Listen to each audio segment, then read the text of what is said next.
Video को like और channel को सब्सक्राइब जरूर करें। एक नगर में एक ब्राह्मण दंपत्ति रहते थे। वे दोनों प्रतिदिन 7 कोस दूर गंगा और यमुना नदी में स्नान करने जाते थे। इतनी दूर आने जाने से ब्राह्मण की पत्नी थक जाती थी। एक दिन उसने अपने पति से कहा कि हमारा एक पुत्र होता तो कितना अच्छा रहता।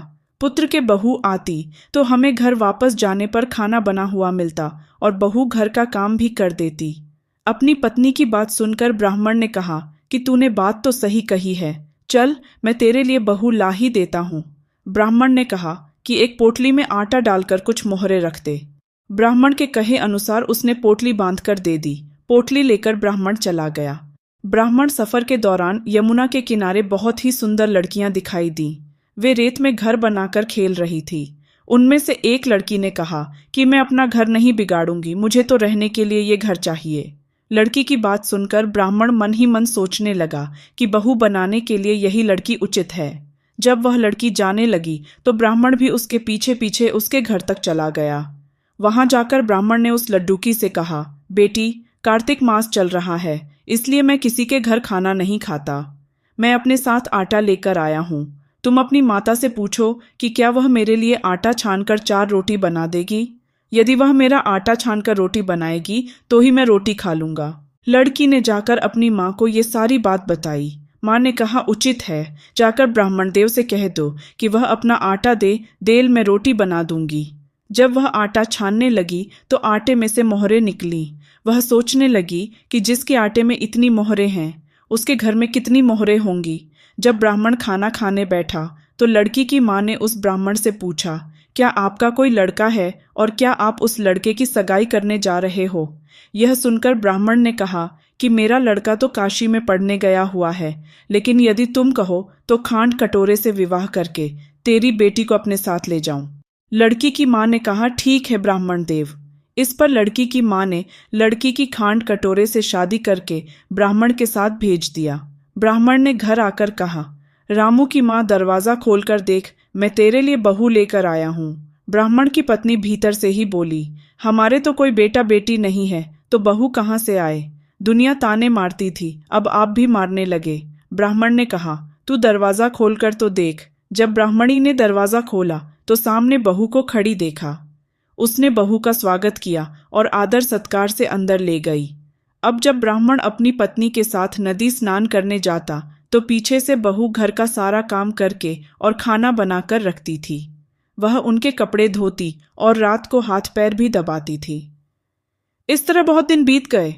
ब्राह्मणी ने अपनी बहू से कहा कि बहू, कभी भी चूल्हे की आग मत बुझने देना और मटके का पानी खत्म मत होने देना। परंतु एक दिन चूल्हे की आग बुझ गई। यह देखकर बहू घबरा गई और भागी भागी अपनी पड़ोसन के पास गई और कहा कि मेरे चूल्हे की आग बुझ गई है, मुझे थोड़ी आग चाहिए। मेरे सास ससुर सुबह 5 बजे से गए हुए हैं। वह थके हुए घर आएंगे, इसलिए मुझे उनके लिए खाना बनाना है। यह सुनकर पड़ोसन ने कहा कि तू तो बावली है, तुझे यह दोनों मिलकर पागल बना रहे हैं। इनके कोई पुत्र नहीं है, ये नीच संतान है। बहू ने कहा, नहीं, ऐसा मत बोलो, इनका बेटा तो बनारस काशी में पढ़ने गया हुआ है। इस पर पड़ोसन ने कहा कि यह तुझे झूठ बोलकर लाए हैं, मेरी बात सच मान, इनके कोई बेटा नहीं है। अब बहू पड़ोसन की बातों में आ गई और कहने लगी कि अब आप ही बताओ मैं क्या करूं। पड़ोसन ने कहा कि करना क्या है, जब तुम्हारे सास ससुर आए तो जली हुई रोटियां बनाकर देना और बिना नमक की दाल बनाकर देना। खीर की कड़छी दाल में और दाल की कड़छी खीर में डाल देना। पड़ोसान ने उसे अच्छे से सिखा पढ़ा दिया। फिर जब उसके साथ सास ससुर घर आए तो उसने न तो उनका आदर सत्कार किया, ना ही उनके कपड़े धोए।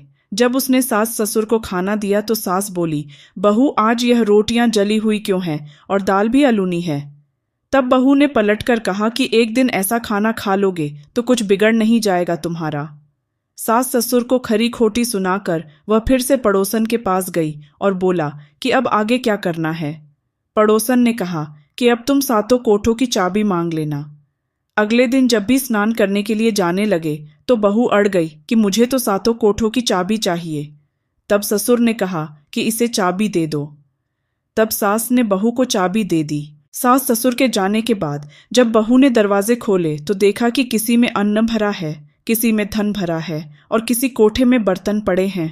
जब उसने सबसे ऊपर का 7वां कोठा खोला तो देखा कि शिव जी, पार्वती माता, गणेश जी, लक्ष्मी माता जी, पीपल पटवारी, कार्तिक के ठाकुर, राई दामोदर, तुलसी जी का बिड़वा, गंगा यमुना और 33 कोटि देवी देवता विराजमान हैं।